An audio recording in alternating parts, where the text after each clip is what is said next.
These are the HR Owen supercars coming through. All the ladies will be driving along. We'll be having a chat a little bit later, but really this is the moment that I've been waiting for. Managed to gather a few of the ladies. Now they're particularly busy. Girls, thanks so much for talking to me. Why was it important for you to come along today? Annalise, let's start with you. I think to show that there's a wide variety of women in motorsport, and it's not just for the guys. The girls can do it too. And coming in the supercars, it was really good fun, and obviously we got to drive these beautiful cars today, and I think it just showed everyone that girls can be up there with the boys as well. Great. What brought you two along? Well, for the same reason actually, but I have my Benetton here as well over there, which I race, and Michael Schumacher's car. So yeah, on the British Women Racing Drivers Club stand, and I drove this wonderful 458 Spider. So it's a brilliant time, and as I say, you know, it shows that women can do it just the same as men. Well, I keep hearing that. Now, can you tell me about your favourite cars, why you like to drive them, what's so special about them? Wow. Yeah. No. I mean, well, my favorite race cars have always been the really proper race cars. Sports prototypes and that sort of thing. Le Mans 24 Hours, that type of thing. But this was an amazing opportunity for all of us to drive a lot of great supercars. And thanks to HR Owen for the chance. And I got to drive that beautiful bright green Aventador over there. And yeah, I've never actually driven a car like that on the road. So that's pretty cool. Yeah, we've had a great time and celebrating 50 years of the British Women Racing Drivers Club. And it's just a really special opportunity for all of us to come together and support women in motorsport. Now, well, this is the FXX. For me, very special car. Most of them are kept at the factory. Fortunately, the factory allowed us to take this one away for the client who privately owns it. We look after it, we service it, and we keep it at work for him. Occasionally he keeps it at home. He just enjoys owning it. Well, the car was originally born black, and we've painted the car pearl white, which is a Ferrari colour. We put some black inserts in the car just to bring it a little bit different. We've changed the interior so it's a little bit more comfortable, and it's now become a two-seater car. The mirrors here are actually now cameras, so you've got reversing cameras and you've got side mirrors, all electronic. The rest of the car is pretty much standard. It's an Evolution car, so it's close to 900 horsepower, and it's quite something exciting. Next car? The next car is the Maserati MC12. This is the Corsa. They made 10 cars in the world only. They're for racetrack only. This car is actually road legal, and it's the only one in the world. We've helped modify it with some help from some Germans, and the car is privately owned now, and it is used on the road every now and then. It is bloody fast, it's the only description, and just a very pretty car. Then you've got its younger sibling here, which is the standard road car. Excuse me. And this is the one of 50 made of the standard road cars. A bit of an undervalued car. We do very well with them. It was a similar car to an Enzo. The other benefits is the roof comes off, which it doesn't on the Enzo, but it has slightly less horsepower, but there's always a trade-off, and you're either going to love one or the other. We then have the black Enzo behind you, and this car is one of 3 cars that was built in black for the UK. It's a low mileage car. We've just bought it in for stock. It's the second time we've owned the car, and we're happy to have cars like this because they just don't get any better. It's again the baby version of the FXX, and that's what the FXX was based on, and predominantly a fantastic car, and will always be one of the world's best supercars. Sometimes it's really worth trying to sneak into the VIP area because you meet living legends like Derek Bell. Derek, thank you so much for talking to us. Well, I have to when you call me, you invite me in like that. Thank you. I thought it was a good intro. What brings you along today? Well, I think I'm like the guest of honour. I gave a talk at a dinner last night up here in the hospital, which was fantastic for 200 or 300 people. And then today I'm here looking at these wonderful cars, a lot of which I had raced over my career. And we just presented an award to the top place driver at Le Mans this last year, British driver that is. So I'm here sort of just posing around talking to people like wonderful, beautiful girls like you. Now we have to talk about Le Mans, obviously, 5-time winner. Tell me what that was like. Well, you know, I mean, I found enough, I never had a dream to win Le Mans. I mean, I started my career with Formula 3, Formula 2 and Formula 1, and I, you know, raced for Ferrari and Brabham and for McLaren, and it was a wonderful, you know, I just dying to be a top Formula 1 driver. But unfortunately, I was okay, but anyway, I didn't make it. He's mine for a minute. Okay, sorry about that. Okay, I shouldn't be leaning against the gate, should I?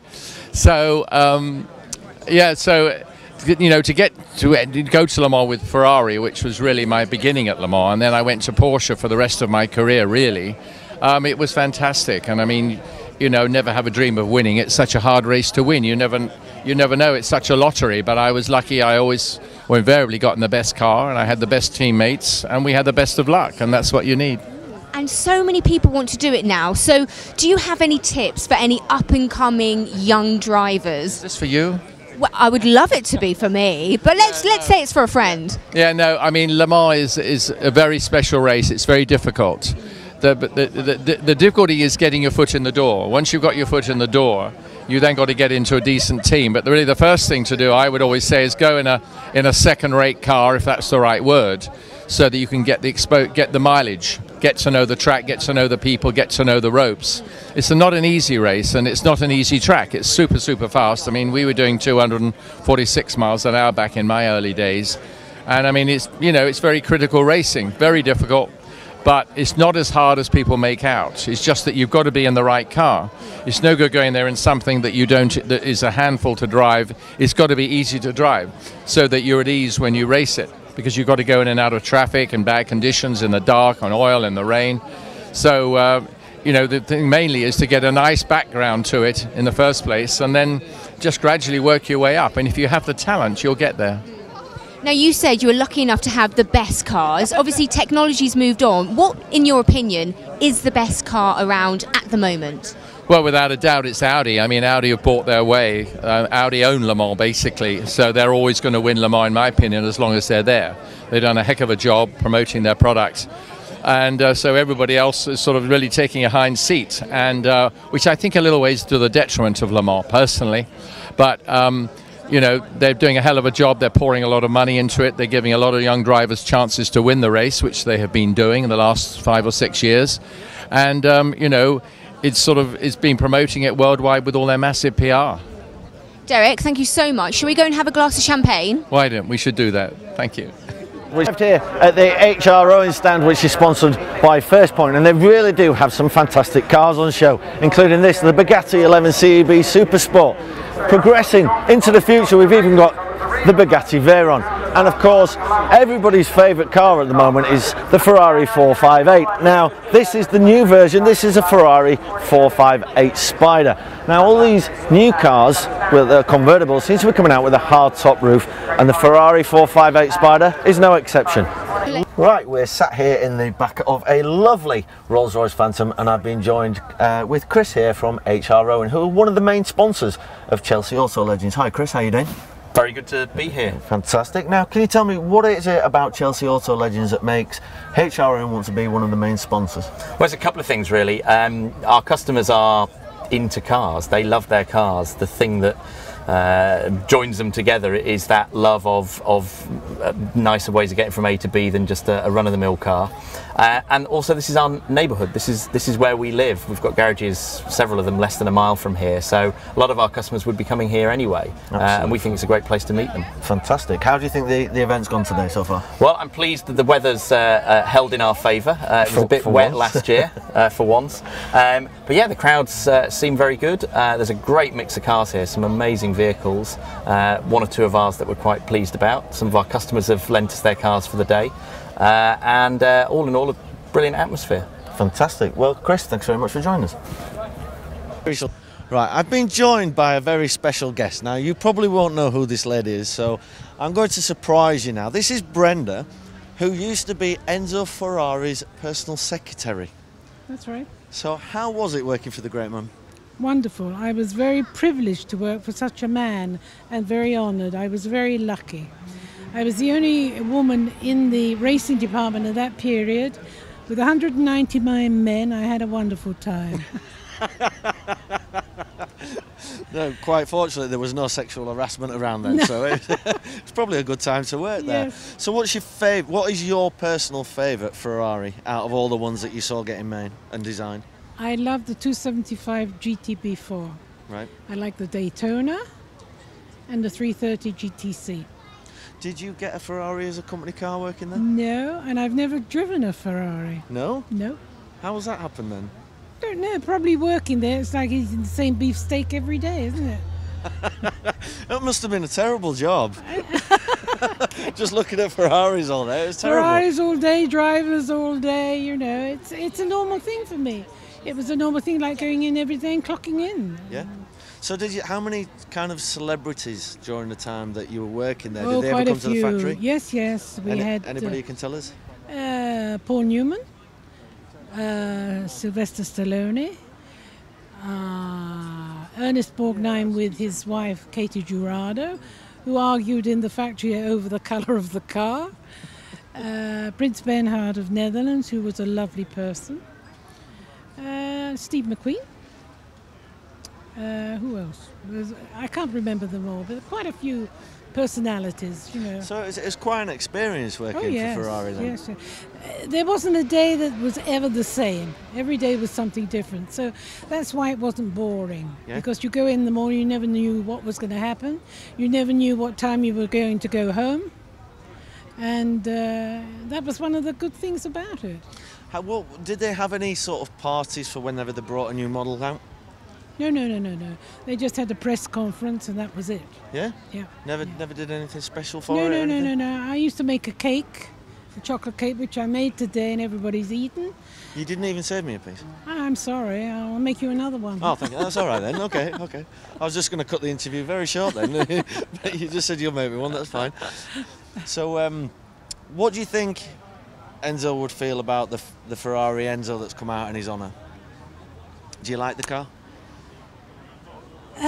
You're asking me a very difficult question. I don't dislike it, but I'm probably one of the older people. I prefer the old cars, the old. I think they've got a much better line, a much better... I can't really describe it, probably because, you know, I'm used to the old cars, and I can't understand why somebody would want a car today with a Formula One steering wheel. Also, I think the gearbox of the Ferrari was one of the best things they ever did. And to have an automatic too, you know, in America everything's automatic, so this is something I can't understand personally. Oh, well, do you know what? I still think they are, for my generation, I've grown up with the newer cars, yes. And they still have that iconic feel about them. They're still a car that's out of reach for everybody. Obviously, I mean, you've only got to hear something pass down the road and everybody's there looking, you know, Ferrari. I think it's absolutely wonderful to think that a person could make such a wonderful car that's known all over the world, and everybody is in heart, I think, a Ferrarista. Yeah. Yeah. Well, there you have it, straight from the lady who worked with the great man. I'm afraid we're going to have to cut this interview short now because I'm going to go and get Brenda to make me a cake. With pleasure. So there you have it, that's Chelsea Auto Legends 2012. It's officially done and dusted. I think we started the day very well, coming in our Bentley. We had to give back, unfortunately, because it was only on loan.